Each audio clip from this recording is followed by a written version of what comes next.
Hello Pisces, welcome to Very Virgoan. I'm Veronica Virgo, here to do your full moon reading for Pisces. You might notice we have a guest at the end. You'll probably see plenty of them over the course of my reading. That's Harry, and he is a great kitty cat, infusing everything with his energy. So if you're here for the first time, thank you so much for visiting. I hope you really enjoy the reading that I give you, and if you like it, please like, comment, and subscribe. If you've come back from having watched your August Pisces reading, thank you for returning. And again, it's my pleasure to be here to give you a reading, and also feel free to comment, like, and subscribe. Let's talk a little bit about the deck that I am using today. This is the Crow Tarot by M.J. Cullinane, I do believe is how she pronounces her name. And it is just a delightfully fun, artistic, artful kind of deck. It's one of my favorites. It's brand new for me, but I've been familiar with the deck for a long time. But I was taking a little walk a couple nights ago, and I passed a fast food restaurant, and about 4 or 5 crows swooped down in front of me to pick among the garbage in the parking lot, and they were huge. They were almost the size of ravens. If you've ever seen a raven, they're about as big as a small dog, and I was just so taken with them. I thought, well, you know what? My next reading needs to be with the crows. Absolutely. So the reading that we'll be doing today is a 3-card read for past, present, and future, in terms of kind of like the last 2 weeks to the next 2 weeks. And just as a refresher for some of you, the waxing moon is from new moon to full moon. So by the time you come to the full moon, if you do any sort of witchcraft work or any sort of attraction work, you're looking at, increasing your prosperity, making new contacts, finding how you can expand your work or life. Whereas what we'll be reading for today is, having come to the summit of that with the full moon, what then do we need to let go of? Are there people, events, habits that we're holding on to that maybe we need to let go of in order to advance in our lives? So keep that in mind as we take a look at those cards. I'll also do a spellcraft card and some tarot dice, as I did last time. All right, I feel like I need one more shuffle. I'm just feeling it. I'm feeling it. And that feels good. All right, number 1, Pisces. We have death. Now, don't freak out too much if you don't know the cards very well and think, oh gosh, I'm going to die, or someone close to me is going to die. What the death card represents is more a change, a shift in perspective, a metamorphosis of sorts of things that are going on related to you. Now, this could be an actual death in your life, but it's very rare. What it usually means is some part of you is being let go. And out of that, a new you is emerging, which is perfect and beautiful. I'm sorry, my cat has decided to clean his bottom during the time that we do our reading. You know that live work always has its way of like biting you on the butt. Literally. Anyway, back to your card and your understanding of the card. So it may be that you've been thinking a lot through the prior cycle about letting go of some habits or some ways of being in your life that allow you to emerge through the death, decay, leading to blossoms and leading to this new beautiful version of yourself. This is actually a very good card to get, especially in this cycle. All right, going into the present, we have the 8 of Swords. Now, this card is a little less positive. Essentially what you're seeing here is a bird that is blinded and imprisoned. Now, this could mean you are finding yourself currently in prison. If so, you probably aren't even able to see this reading. But it can also be more metaphysical, and that's usually how we consider it when we read the tarot. It's more a card of self-victimization, because all this bird would have to do is shake off its bonds, which aren't, they're tied around, but it could shake it loose from its eyes and see that it could just walk through one of these swords. It could just squeeze through and go out the other side and have freedom. There's all this turbulent water. There's the wind blowing. And so everything seems like a disaster. But what you do is you need to look deeper at yourself and how you can free yourself from these bonds, whatever they may be. And if you are literally incarcerated, I am sorry. I have had experience with this phenomenon, not myself, but someone I love. And that's a hard cycle to break out of, because I guess, without trying to get too political, but still injecting some of my own feelings about the state of incarceration, particularly in the United States, it works in no one's favor, including the victims. It's a perpetuating cycle, and anyone who goes inside is going to come out worse for wear in one way or another. So all I can say is get a good attorney, get into some counseling, think about the habits or practices or life beliefs that have put you there, and realize that everyone can break out of their bonds. I know there is great inequity in our world that leads to Black and brown people being in prison more than anyone else, and we absolutely have to fight against that as a society. But as an individual, you are holding yourself more prisoner than any 3D world events. Just know that. And once you start to actually have a dialogue with yourself and think about the finite amount of time we have on this planet, what kind of life do you want to live? Do you want to live a life where you're perpetually blinded with sorrow and unable to live your life? Or do you want to open your eyes, face your fears, and make the changes you need to make in order to be able to fly free? I want to see the third one before I join them together. This would be future. And we have the 10 of Wands. So this card can be taken several ways. It can be taken as a card of accomplishment, that you've gathered all your sticks and now you're flying forward with them and you've got a plan. But it can also be seen as a card of burden, right? That you're having to carry a heavy burden or responsibility. So taking all these cards together, either your life has taken a turn for the worse and you found yourself in some sort of legal or figurative trouble, and you feel like through that part of you has died, and you feel sort of trapped by the emotions that have been created by that literal figurative death. And it feels like you're never going to get out of this zone, and thus it's a very heavy burden. And so you're really wrestling with the sort of emotional tumult, like you're in the midst of it right now. That's one viewpoint that I take with these cards. And sort of advice for this would be to know that these are sticks that the bird has gathered. These are ideas that are maybe outmoded. They may not fit you anymore. They may not be appropriate to the real world view versus your own worldview. All you got to do is just drop that with your feet, and you can fly free to explore new ways of understanding the world, of being in the world, and for processing your grief that comes from whatever this metamorphosis is. See, just like the bird here can shake loose the bonds of its eyes, it can also release the giant burden that it feels is put upon it. That's one way of seeing it. The other way I have of seeing it is that you've let a fundamental part of yourself go. Maybe you have been an addict.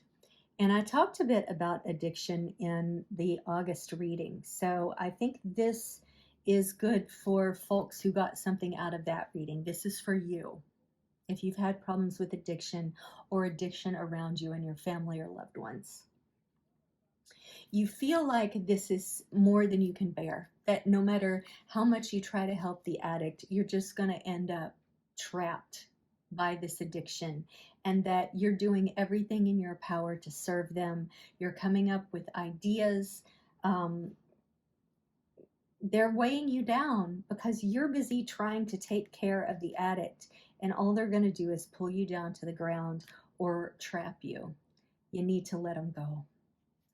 Because an addict, and I also have firsthand experience at this, is not going to change until they truly want to change themselves. And it usually takes an incredible tragedy for them to do that. Some people never wake up to it. I mean, they could be incarcerated or people could die and they would still be like, fuck it, I need heroin because it helps me escape. Others have more of a sense of self and an identity, and they can take a critical look when they're sober and ready.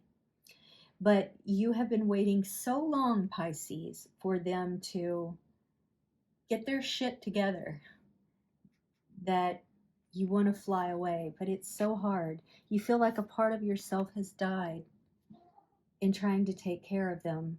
And for everything you do, you end up being the bad guy.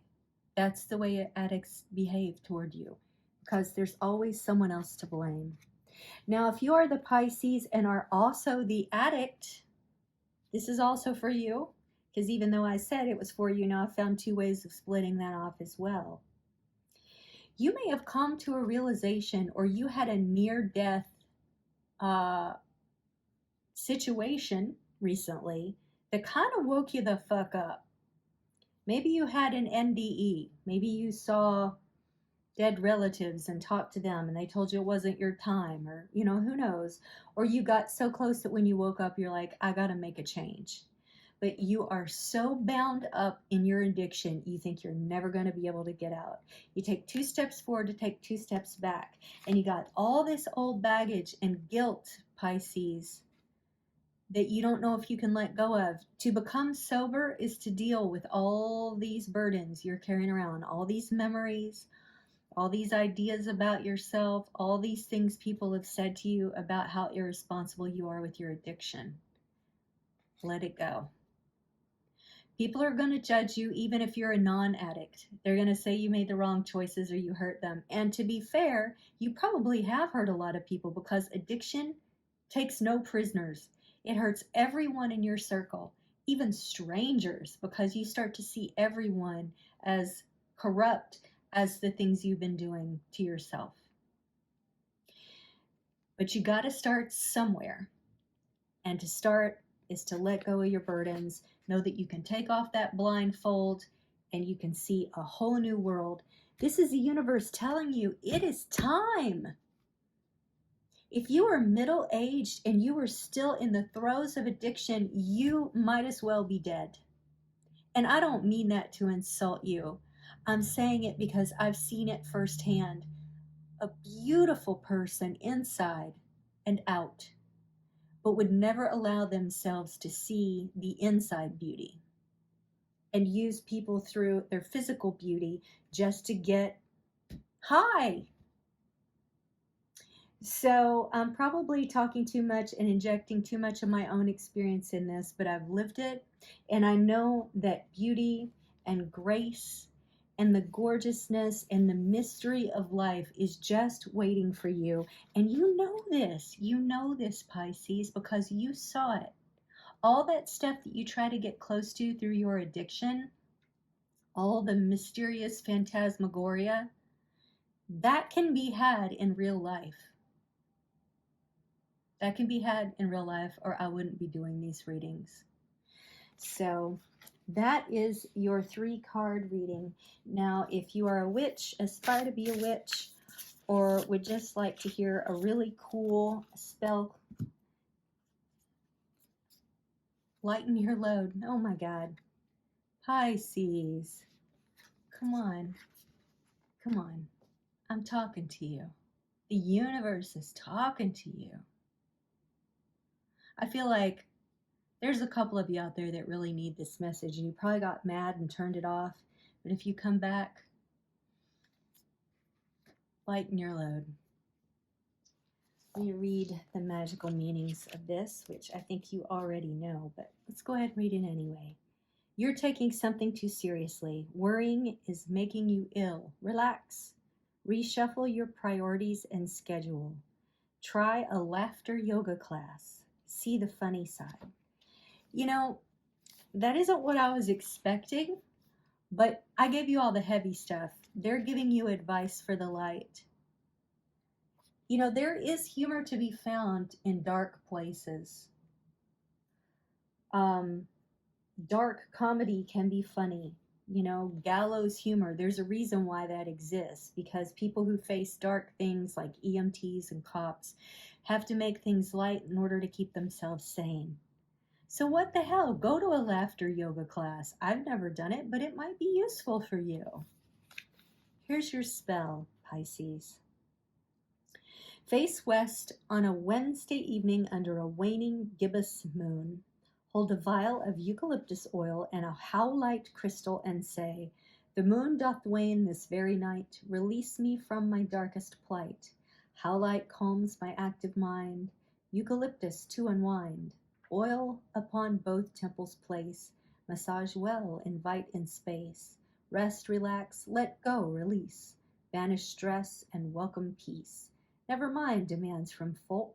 Indulge in laughter, get the joke. Repeat daily until the dark of the moon. Now say, gratefully I accept the magic view of protection to assist in all that I do. Lend me the courage, build power in me. Assist my transcendence, so mote it be. Now, Pisces, as I advised you in the August reading, these cards can only do so much. You need to get professional help. There's no shame in it. Go into whatever version of medical assisted detox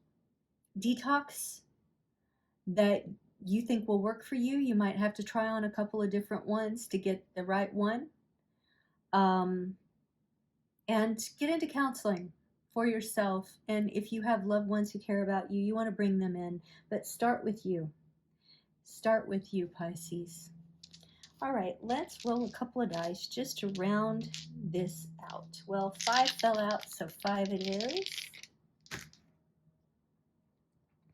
We have Aries, 11, 9, Neptune, and Saturn. Man, there's a lot going on here. You might be involved with a Virgo, 9/11. Maybe some of you lost someone in 9/11, and this is where the addiction started. If so, I'm so sorry for your loss, because I know it still hurts. Explains a lot. You also may have Virgo in your moon sign.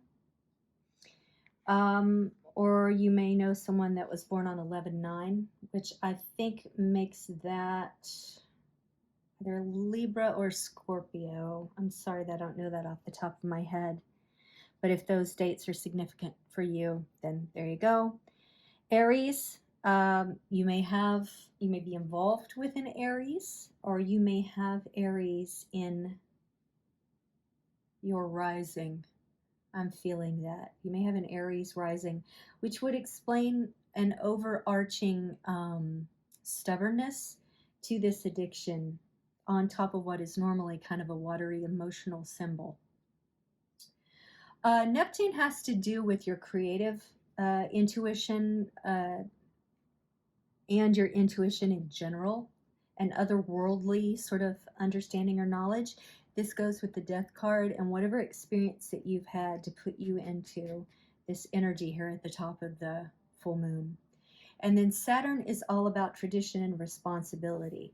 So what I'm seeing here is whatever burdens you have, let go of them so that you can be responsible, so that you can be the more traditional soul you secretly want to be, that you can be there for your family, for your loved ones, Pisces. Okay, this one's run a little bit long, so I'm going to end it there. I hope this has been useful. Please feel free to add any comments you have at the bottom. I don't know that I'll be able to respond to all of them, but I would love to know your thoughts since I've had a theme going here for the last couple of weeks for you, Pisces. I wish you well in your sobriety and your journey, and know that all can be better. You just have to trust yourself and take that first step. All right, we'll see you on the new moon.